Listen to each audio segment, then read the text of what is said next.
Singapura terperosok ke jurang resesi ekonomi. Singapura terperosok ke jurang resesi ekonomi untuk pertama kalinya sejak 2009 setelah laju perekonomiannya minus selama 2 kuartal berturut-turut. Kementerian Perdagangan dan Industri Singapura (MT) pada Selasa tanggal 14 Juli tahun 2020 pagi mengumumkan data awal preliminari. Pertumbuhan ekonomi Singapura anjlok 41,2% pada kuartal 2 2020 dibandingkan kuartal sebelumnya. Sejumlah analis menilai kinerja kuartalan itu merupakan yang terburuk selama pencatatan. Secara tahunan, ekonomi Singapura juga terkontraksi 12%. Penurunan itu lebih dalam dibandingkan kuartal 2020 yang minus 0,7%. Kontraksi kinerja ekonomi terjadi karena negara yang sangat bergantung pada perdagangan itu terpukul oleh pandemi virus corona. MTI mengungkapkan pembatasan aktivitas yang diterapkan selama awal April hingga awal Juni untuk mencegah penyebaran wabah virus corona.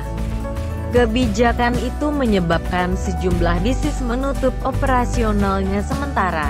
Para analis menilai kinerja ekonomi Singapura menjadi sinyal peringatan penurunan laju ekonomi global.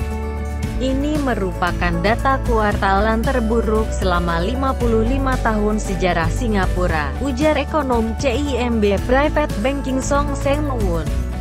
Kendati demikian, Song tidak terkejut karena Singapura merupakan negara yang kecil yang sangat bergantung pada perdagangan barang dan jasa. Jika dirinci, sektor konstruksi mengalami pukulan terbesar dengan kontraksi sebesar 54,7% secara tahunan dan 95,6% secara kuartalan.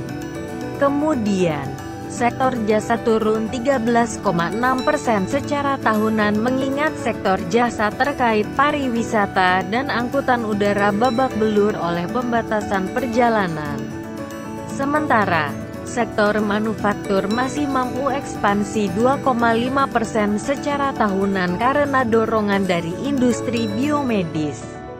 Sebagai informasi, data awal diperoleh berdasarkan estimasi. Angka tersebut biasanya akan direvisi setelah seluruh data kuartal terkumpul.